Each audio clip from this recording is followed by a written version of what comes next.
北アルプスのふもとの町、長野県の松本から日本海を望む海辺の町、新潟県の糸魚川を結ぶ鉄道、それが大糸線です。この路線はフォッサマグナの西べり、糸魚川静岡構造線と呼ばれる日本を分断する地質境界に沿って北上していきます。この地質境界にそびえるのが北アルプスの山々です。車窓からは常念岳、鹿島槍ヶ岳、五竜岳、白馬三山と北アルプスの絶景を存分に堪能できます。白馬駅の少し先で清流姫川と合流し、険しい姫川渓谷を抜けて、最後は日本海へと抜けていきます。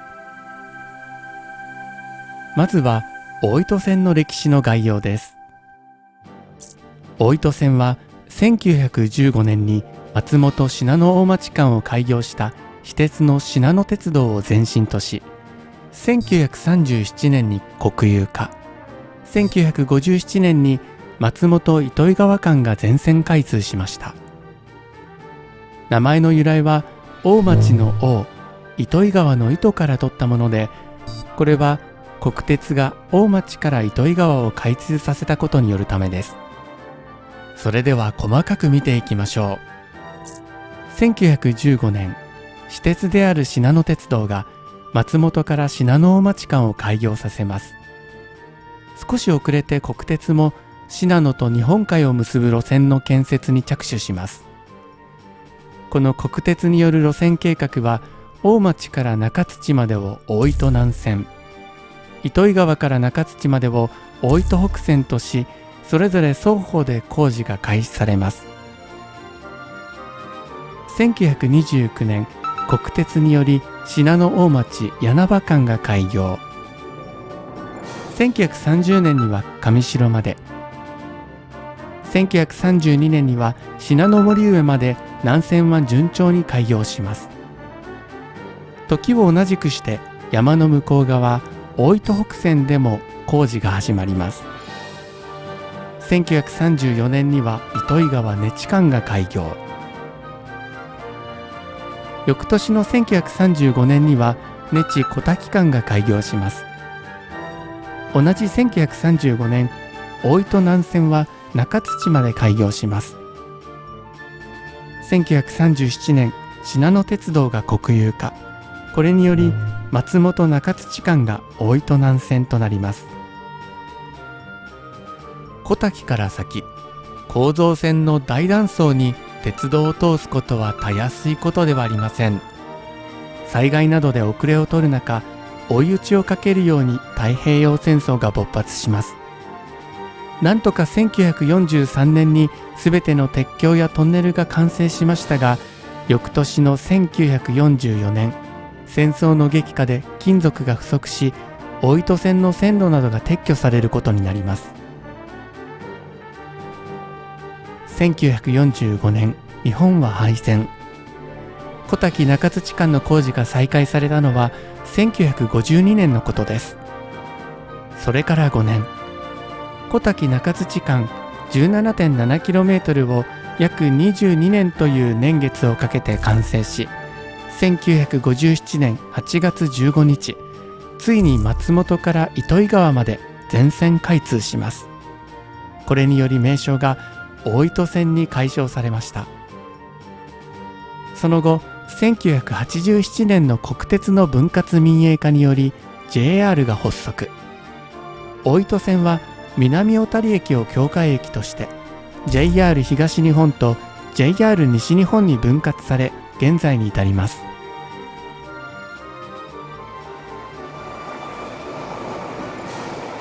さまざまな事情により全線開通まで幾多の苦難を乗り越えてきた大糸線。急峻な山岳美や素晴らしい自然環境、そしてそれに溶け合いながら走る鉄道の風景をご一緒に見ていきましょう。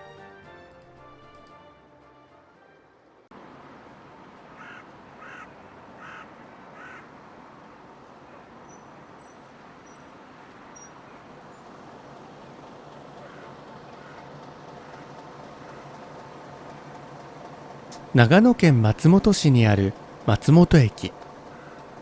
JR 篠ノ井線、 JR 大糸線、アルピコ交通上高地線が交わるターミナル駅です。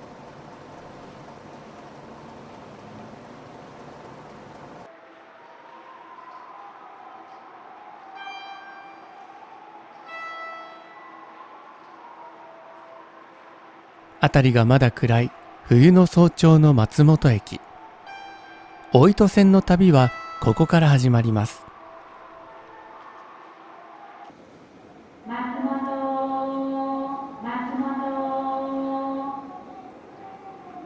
5時56分発、糸魚川方面行きの始発列車信濃大町行きがまもなく発車します。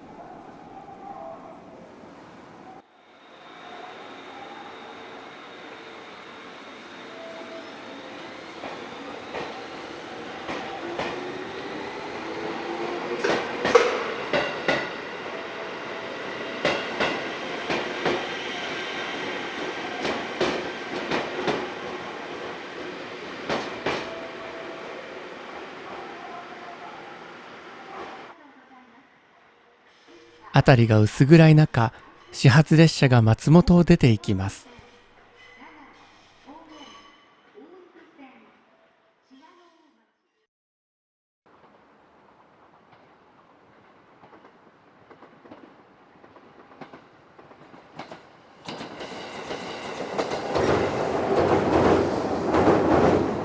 松本駅を出て少し行くと、列車はあずさ川を渡ります。列車が行く先に常念岳が見えています。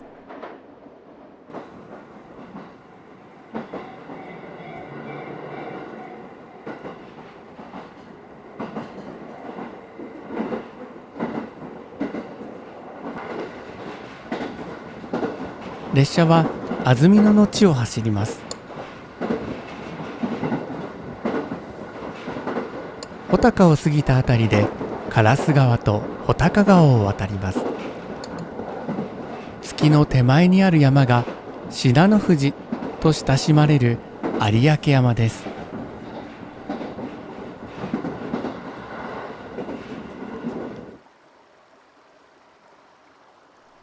松本から約 30km、 安住靴掛駅周辺。この付近から見る北アルプスは見事です。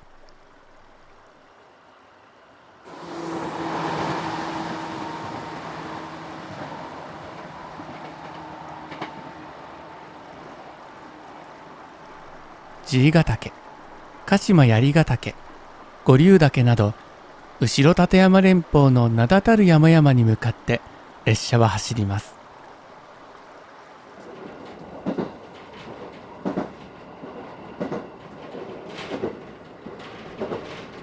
大糸線は糸魚川方面に向かって左側の車窓に北アルプスが広がります。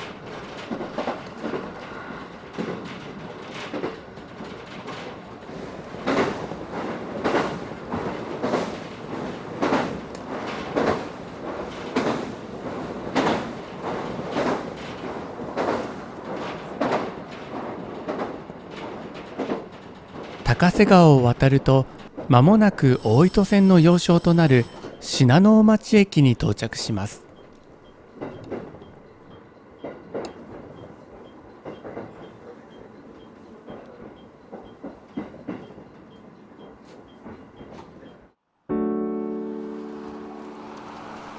長野県大町市。標高3000メートル級の山々が連なる北アルプス麓の山岳都市です。北アルプス地域の中心都市で、人口は約2万5千人。山岳博物館、エネルギー博物館、潮の道の博物館など博物館都市でもあります。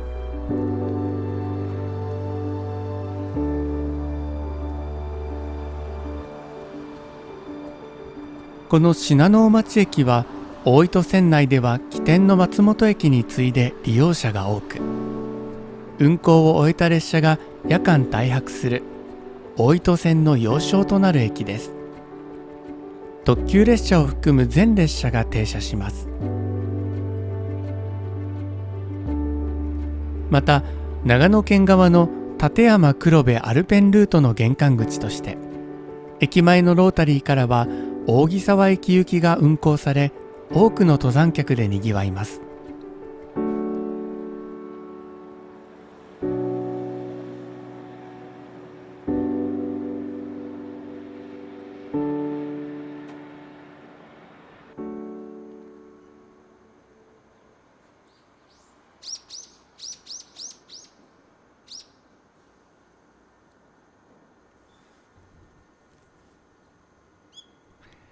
松本方面から来た列車のほとんどがこの信濃大町駅で折り返しとなるため、左に停車している南小谷行きに乗り換えて先に向かいます。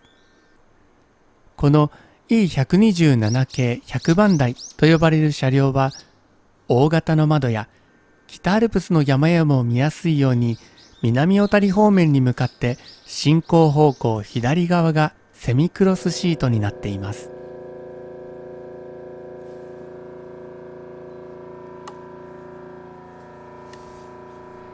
では信濃大町の先を見ていきましょう。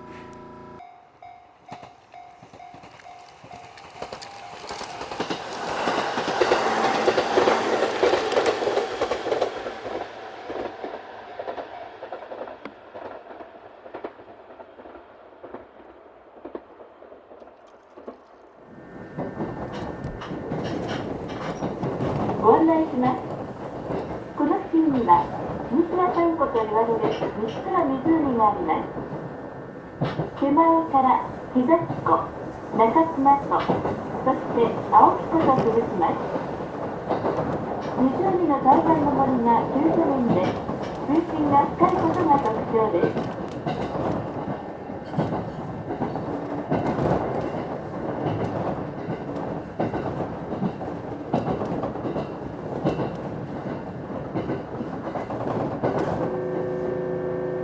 次は海の口です。降り口が1両目一番前のドアです。The next station is 海の口。Station number is 19.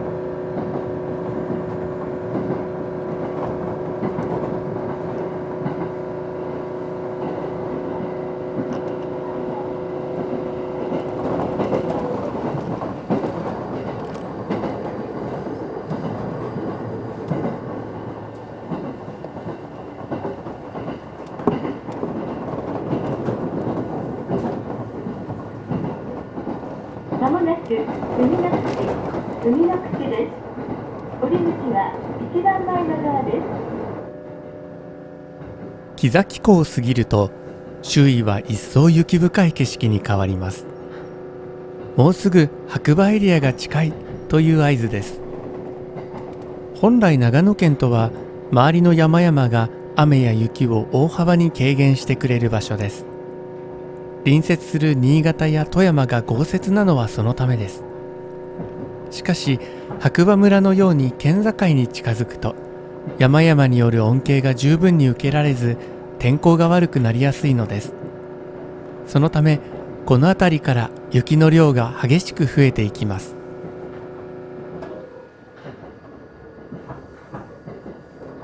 積雪量の増加に伴い、車窓からは数々のスキー場が見えてきます。画面中央に見えてくるのが鹿島槍スキー場です。柳場です。降り口は一番前のドアです。一番前のドアから開けるのボタンを押してお降りください。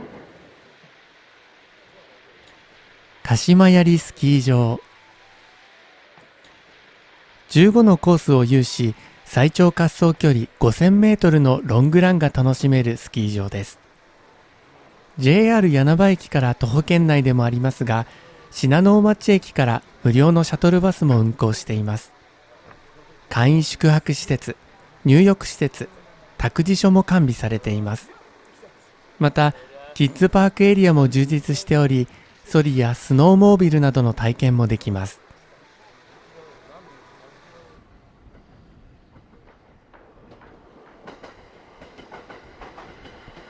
列車は柳場駅を過ぎ、雪が積もる中綱湖の前を走ります。2月頃、氷の厚さが基準に達すると、氷上ワカサギ釣りを楽しむことができます。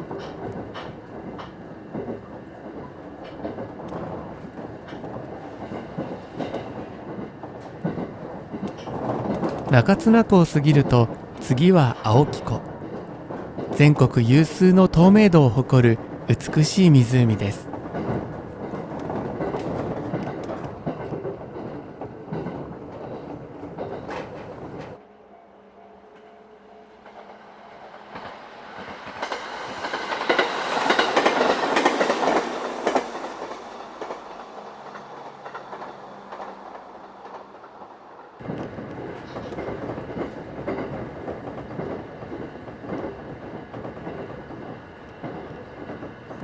この青木湖の面積は 1.7 平方キロメートルで、東京ドームで表すと約36個分。長野県内では諏訪湖、野尻湖に次いで3番目の大きさになります。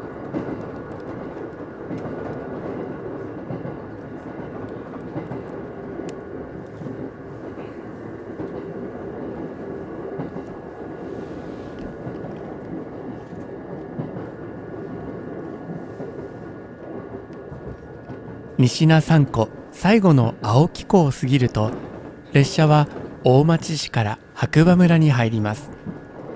そして最初に見えてくるのが佐野坂スキー場です。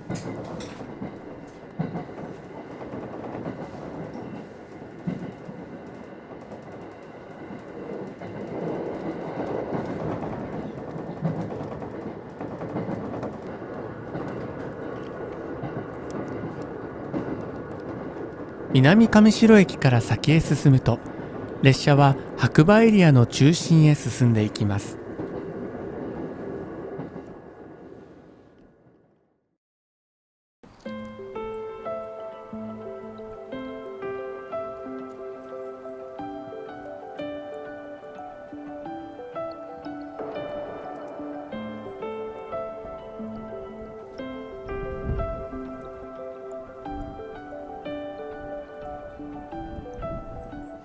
標高700メートルにある白馬村。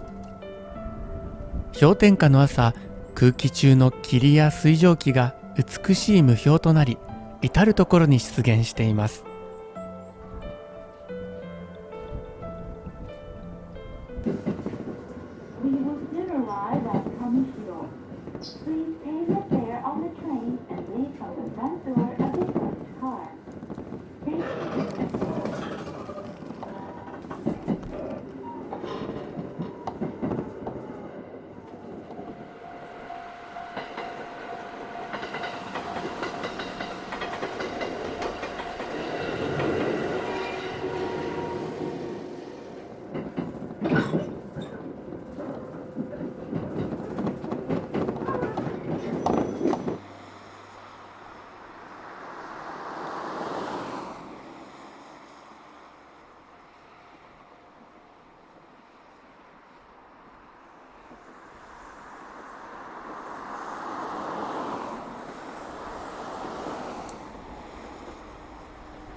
列車は飯盛駅に到着します。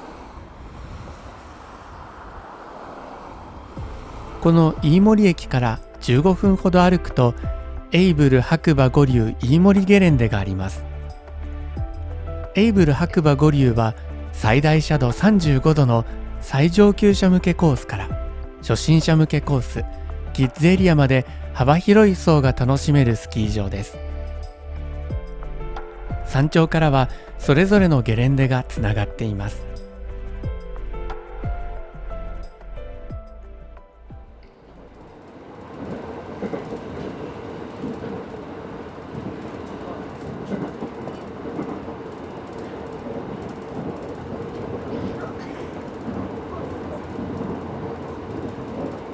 平川を渡ると間もなくして白馬駅に到着します。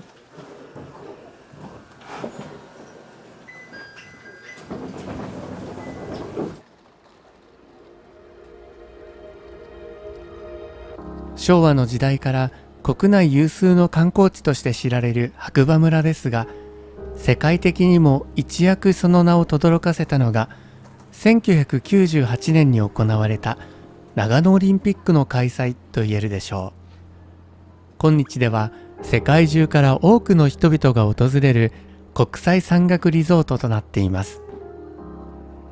ここで白馬駅周辺のいくつかのスポットをご紹介したいと思います。1カ所目はオリンピックの舞台となった八方尾根スキー場。白馬駅から正面に伸びている県道322号線を進んで 3km ほどの場所にあります。総滑走距離23,000メートル、最長滑走距離8,000メートルと白馬にあるスキー場の中で最大級の広さを誇り、泣山ゲレンデ隣にはオリンピックで感動のステージとなったジャンプ競技場が建っています。例年2月には花火を打ち上げるイベントが開催されます。冬のスキー場から打ち上がる花火は間近で見ると圧巻です。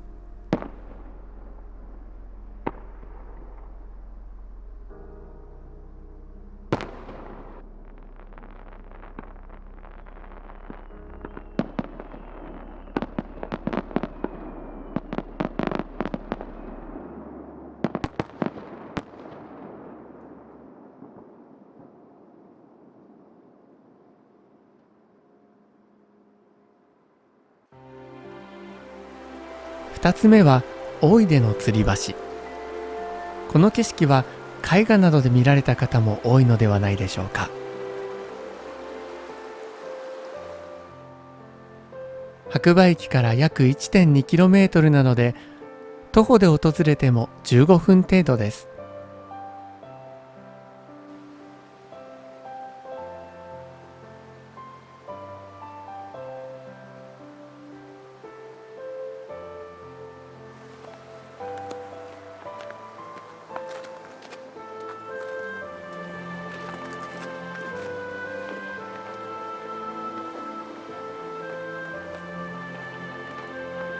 撮影時は薄曇りですが、快晴時の北アルプスは絶景です。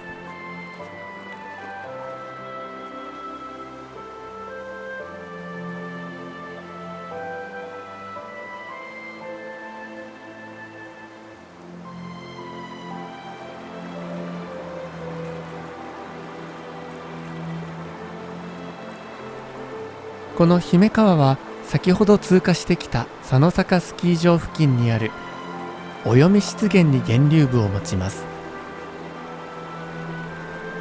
9km ほど流れてきた大出ではこの程度の川幅ですが、この先の松川と合流することによって一気に川幅を広げます。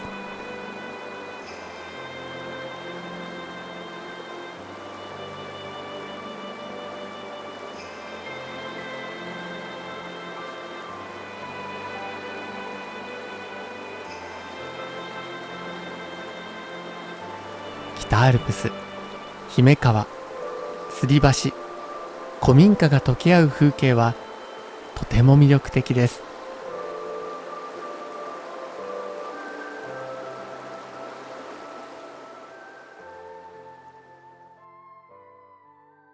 最後にご紹介するのは白沢峠展望台。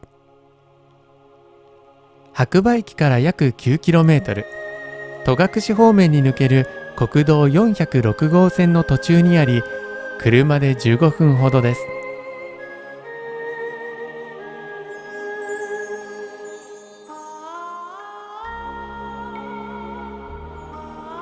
鹿島槍ヶ岳、五竜岳、唐松岳、白馬槍ヶ岳、杓子岳と北アルプス後ろ立山連峰の名峰が一望できます。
五竜岳に浮かび上がる竹田菱。鑑賞には4月上旬から5月中旬がベストシーズンと言われています。ここの絶景は素晴らしいので、白馬に訪れた際、晴れた日があればぜひ訪れてみてください。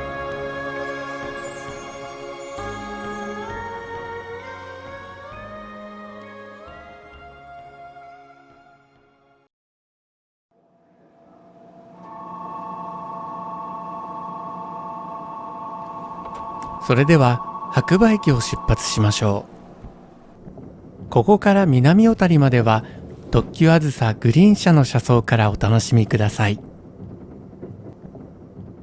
2017年に登場した E353 系。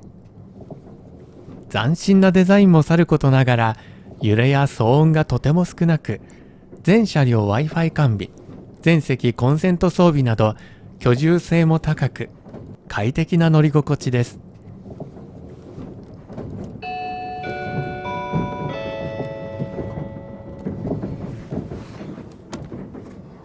この列車は特急あずさ5号南小谷行きです。次は終点南小谷でございます。 Ladies and gentlemen, welcome aboard the Azusa Limited Express bound for Minami Otari. The next stop will be the Minami Otari Terminal. Thank you. 白馬駅を出てすぐに列車は松川を渡ります。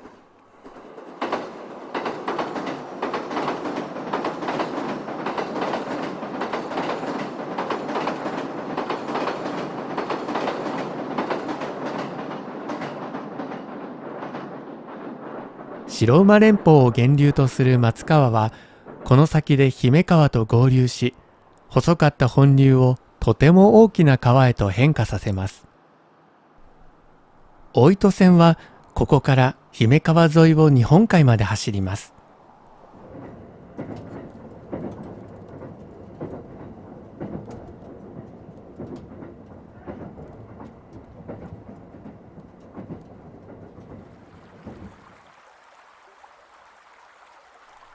雄大な北アルプスを背景に列車は進んでいきます。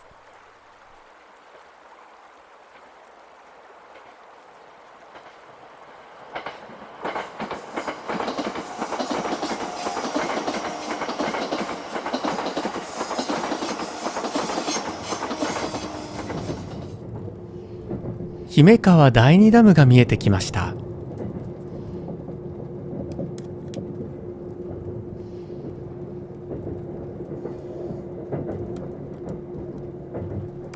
ダムを過ぎると第一姫川橋梁を渡ります。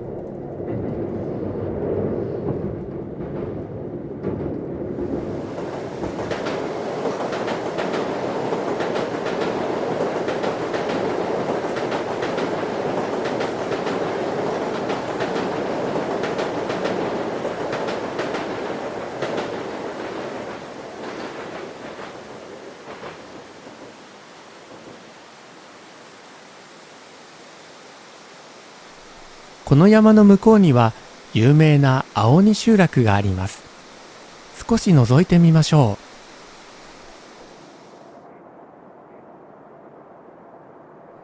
青鬼集落へ向かう途中、北アルプスのふもとを走る大糸線を見ることができます。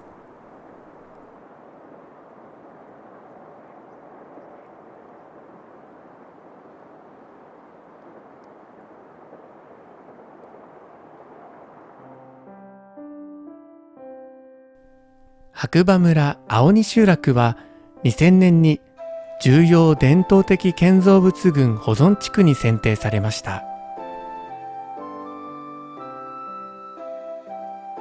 なだらかな南斜面の傾斜地に東西約250メートル、南北約100メートルの中に鉄板屋根で覆われた伝統的なかやぶきが14棟残っており、同じ形態の建物が規則的に立ち並ぶ様子は極めて特徴的で印象的な農村風景を形成しています。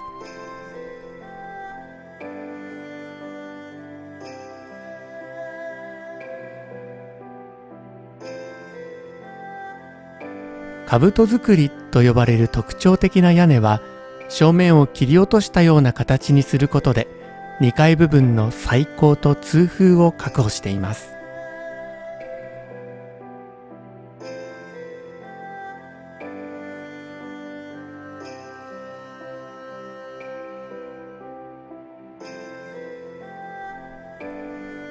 集落の東側、小高いところに広がる石垣による棚田は日本の棚田百選にも認定されています。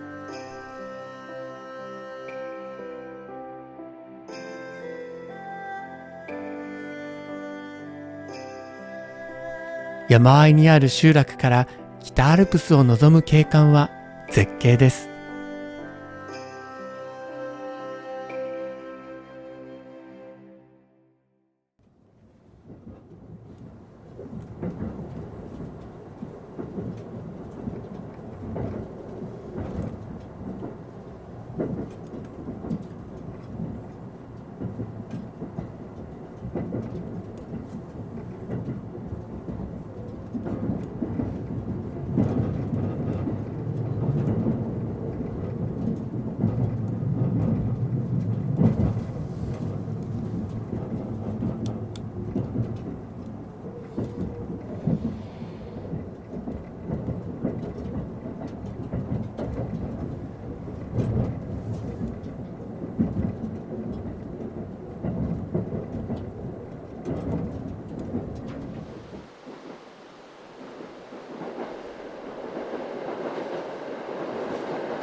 信濃森上、白馬大池、地区にと過ぎ、JR 東日本が管轄する電化区間最後の駅、南小谷へと向かいます。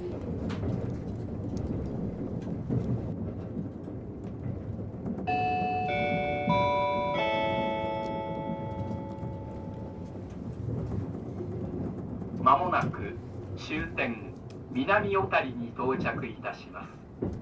大糸線糸魚川方面はお乗り換えです。お降りのお客様はお忘れ物のないようお支度ください。本日も JR 東日本をご利用くださいましてありがとうございました。 Ladies and gentlemen, we will arrive at the Minami Otari terminal in a few minutes. Passengers changing to the Oito line for Itoigawa, please transfer at this station. Please be sure to take all your belongings with you. Thank you for traveling with us, and we look forward to serving you again.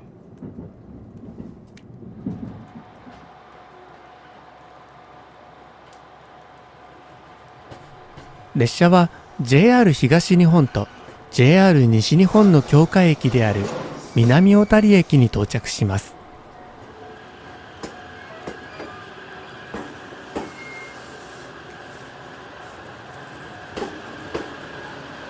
この先は JR 西日本の非電化区間です。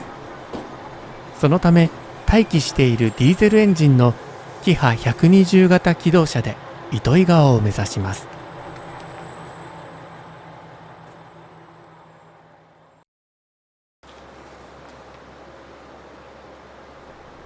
松本駅を起点に 70.1km 地点にある JR 南小谷駅。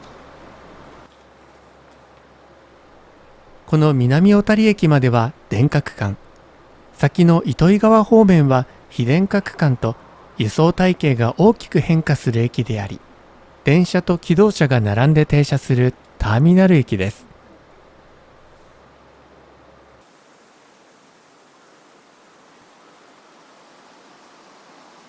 ホーム北側の端です。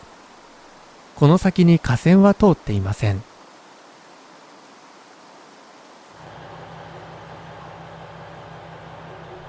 キハ120型気動車。動力源は電気を必要としないディーゼルエンジンです。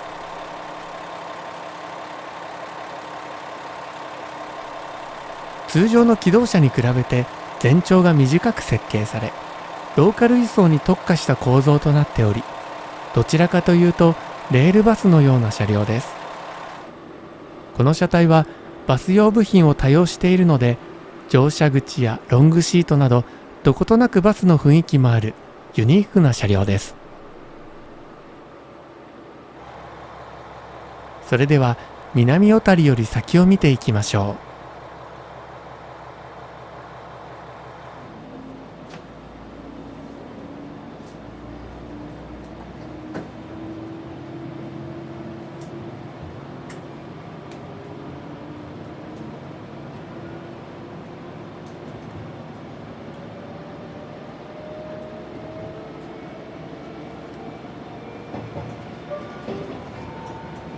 ご乗車ありがとうございます。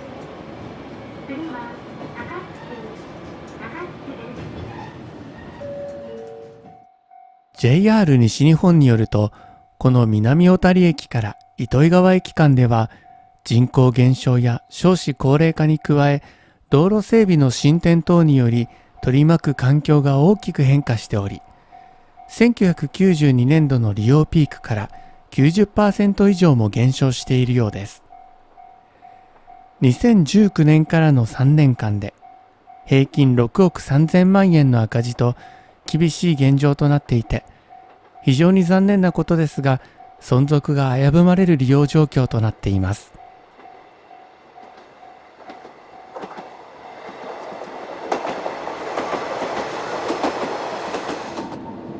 ご乗車ありがとうございました。まもなく高槻です。2両目のドアは開きません。お降りの方は1両目、一番前の運転手のいるドアからお降りください。お出口は左側です。ドアは手動では開きません。両替は1両目、一番前の両替機で早めにお通しください。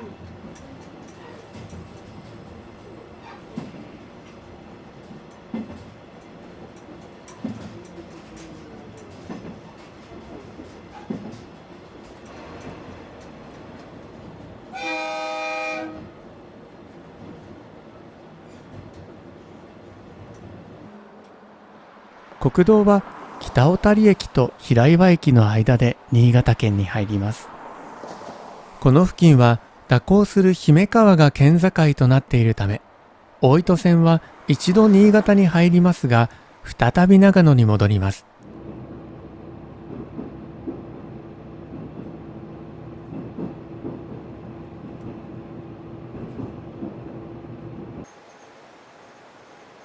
南小谷から糸魚川間は険しい渓谷に線路を敷いてあるため、線形が悪く低速で運行します。そのため 35.3km の距離を約1時間かけて走ります。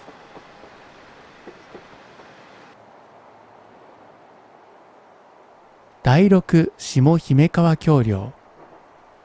大糸線はこの付近で完全に新潟県に入ります。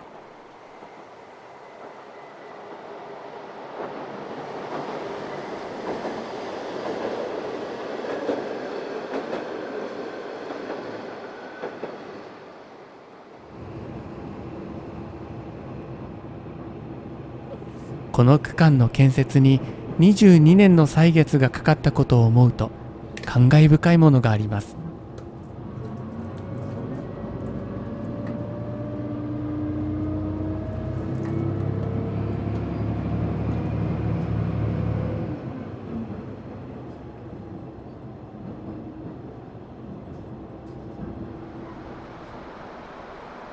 糸魚川と聞くと翡翠というイメージの方も多いのではないでしょうか。この付近には天然記念物指定区域である小滝川翡翠峡があります。そのため翡翠の原石が数多く存在します。小滝川翡翠峡での採取は禁止されていますが、終点の糸魚川駅近くの翡翠海岸での採取は禁止されていないので、探してみてはいかがでしょうか。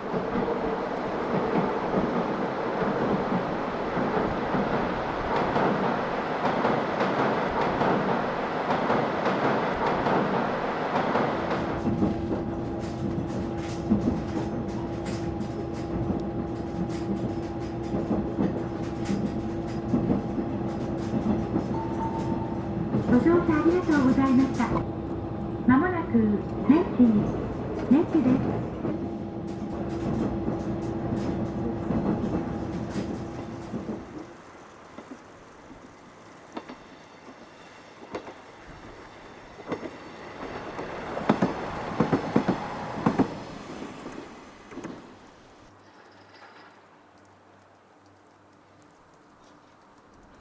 糸魚川方面に向かって険しい山岳地帯を抜けた場所にある根知駅。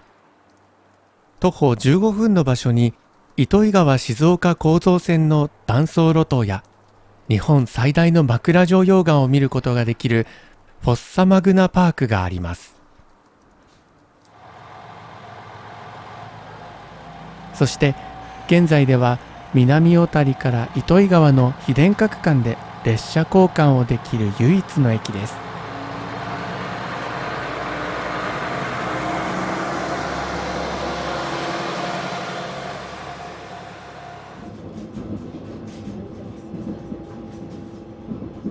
根知駅を出てすぐ進行方向右の車窓からは中央に首木駒ヶ岳、そして右に雨飾山が見えます。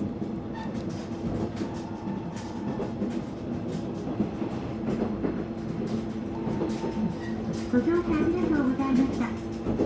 まもなく鈴木大野です。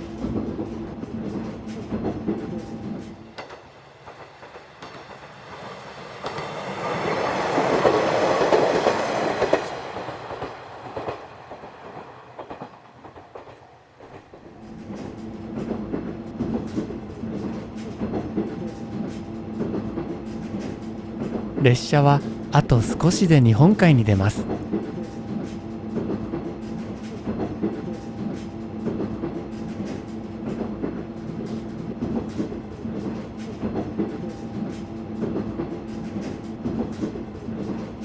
首木大野駅付近になると、この先が海だということを確信できる景色になってきます。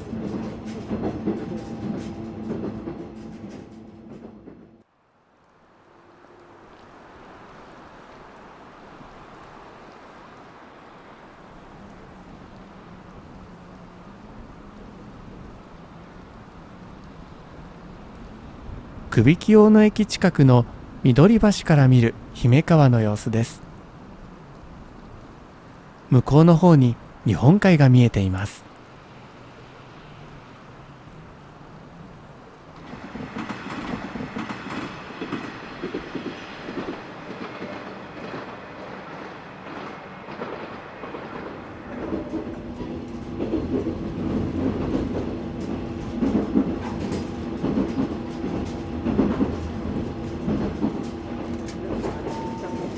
ご乗車ありがとうございました。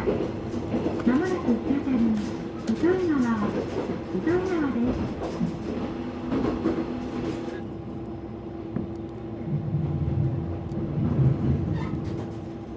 す。そして列車は糸魚川に到着します。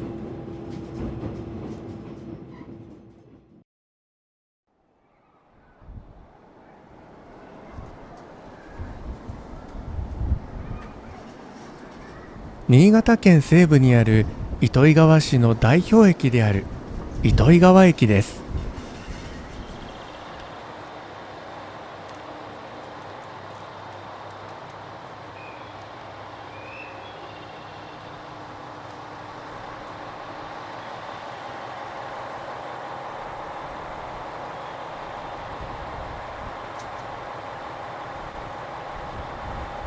松本を出発して105.4km。大糸線はここ糸魚川で終点を迎えます。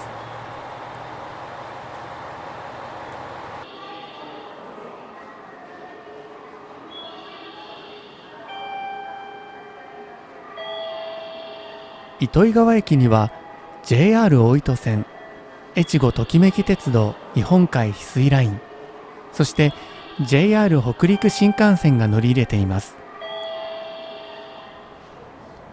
アルプス口のコンコースを降りると、魅力発信基地として誕生したジオステーション、ジオパルがあります。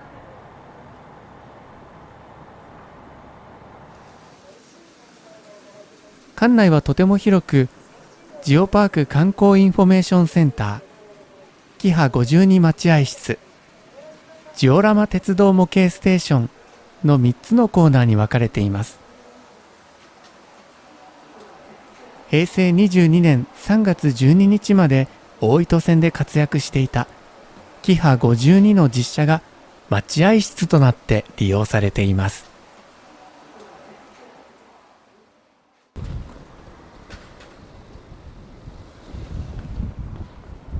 駅から徒歩5分ほどで海に出ることができます。